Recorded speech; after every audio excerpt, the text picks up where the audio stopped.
Huwag kang magsasabi ng alam mo kung hindi mo alam. Kasi kung nagsisinungaling ka sa maliit na bagay, magsisinungaling ka na sa malalaking bagay.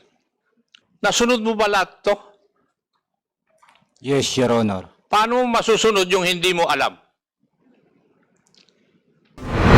Kung akop ginisa ang team leader ng nag-operate ng drug buy-bust operation sa Batangas dahil hindi nito alam ang procedure ng buy-bust operation, huwag kang magsasabi na alam mo ang isang bagay dahil kung nagsisinungaling ka sa maliit na bagay ay maaring magsisinungaling ka sa malalaking bagay. Thank you, Mr. Chair. May I know who was the team leader of that operation? Police Master Sergeant Juan Amparo Macaraig, Your Honor. Master Sergeant, did you follow or alam mo ba yung manual ninyo sa illegal drug operations?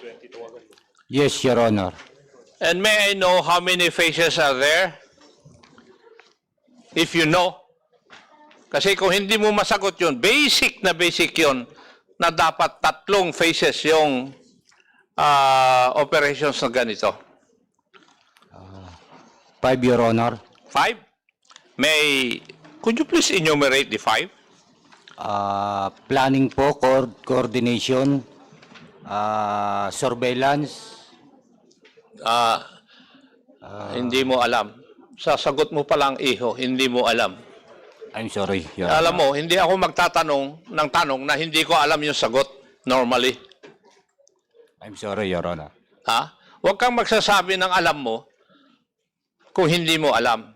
Kasi kung nagsisinungaling ka sa maliit na bagay, magsisinungaling ka na sa malalaking bagay. Alam mo ba yung ibig kong sabihin? Tinitesting ko lang kung magsasalita ka ng totoo, iho eh. Di ba? Tinanong ko lang kung alam mo yung proseso ng anti-illegal drug operations. Sabi mo, alam mo. Pero sa unang tanong ko pa lang, bagsak ka na. There are 3 phases. Iho. Yung prior to buy-bust operation, the buy-bust operation itself, and the post-operation. Maski tanungin mo yung mga opisyal na nakakaalam nito. Ang tanong ko sa iyo, nasunod mo ba lahat to? Yes, Your Honor. Paano mo masusunod yung hindi mo alam? Hindi mo nga alam eh. Paano mo masusunod? Niloloko mo yata ako. Nagkaroon, sir, kami Hindi ng- mo nga alam yung proseso eh. Tapos sasabihin mo sa akin, sinusunod mo? Master Sergeant, niloloko mo na ako niyan eh. Di ba? Paano mo susundin o susunod sa isang bagay na hindi mo alam? Kindly explain it to me. I'm sorry po, Your Honor. Ano? I'm sorry po, Your Honor. Oh. Sinabihan na kita ng una, huwag mo akong bulahin. Kasi, mas matagal ako sa pulis kaysa sa iyo eh. Ew. Now, may I go to Madam Michi? Kayo po ba ang bumaril kay Brian? Yes, Your Honor. Yes. Bakit mo siya binaril?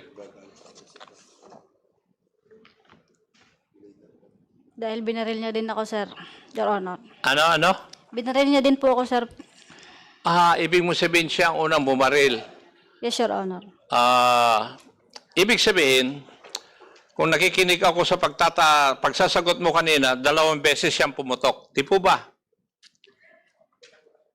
Tama? Yes, Your Honor. So, magkasunod na putok yung pinutok sa iyo. Yes po, Your Honor. At a distance of 5 meters. Yun ang sinasabi mo kanina. More or less, Your Honor. More or less. Sige. So, ibig sabihin, hindi asintado si Brian, ikaw asintado dahil sinabi mo kanina, isang putok ka lang, pinatamaan mo sa paa para ma-disable siya. Tama po ba? Yes, Your Honor. Tama? Napakagaling mo, Iha. May I know what kind of firearm you have? Sir, yung issued firearm po, Glock 17 9mm, sir. Glock Glock 17, sir. 17. 9mm. Ha? Yes, Your Honor. Yes. How many times do you practice shooting that firearm? Sir, kakatapos ko lang, sir, Hindi yun ang tanong ko. Hindi ko tinatanong sa iyo, Iha, kung kailan. Ang tinatanong ko, ilang beses kang nagpa-practice na magpaputok ng firearm mo na yan? madami po. Ano, sir, mga once a month, sir. Once a month. Kasi, yun ang SOP. Matanong ko nga, RD, yun ba yung SOP ninyo? Na members of the police force will fire their firearms once a month? No, Your Honor. Oh, iya. Kasi alam ko naman na kasi yung mga security ko, police din eh. Eh sila nire-require ng kanilang opisina na mag-report sa opisina para iputok nila mag-practice na bumaril. Alam ko yun. Kasi for you to be able to make sure na tamaan mo sa paa ay isang tao, hindi po ako naniniwala dahil shooter din ako, Iha eh. Hindi mo ako mapaniwala doon. Na putukan ka ng 2 beses, kaya mo pang putukan sa paa, precisely on the leg, yung biktima. Di ba? Kasi sinabi mo, una siyang pumutok eh. Ang unang instinct ng tao ay mag-cover at pumutok. Kaya Iha, sa mga statement mo, hindi mo ako mapaniwala. So, Mr. Chair,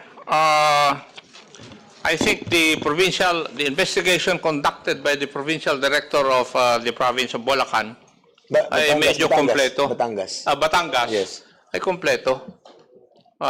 Tinignan niya lahat yung mga violations na na ginawa nung team na nag-operate.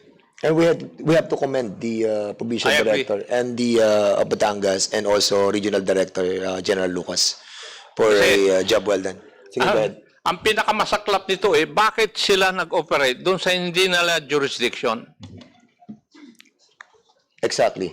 And the mere, I think the statement or the investigation of the provincial director of Batangas is that inireport pa nila na doon sa Batangas, San Juan, Batangas nangyari. Doon pa lang sa mga report nila, Mr. Chair, ay talagang binibitin na nila yung mga sarili nila eh. My interpellation will continue Yes. in the next hearing, Mr. Chair. Thank you very much. Maraming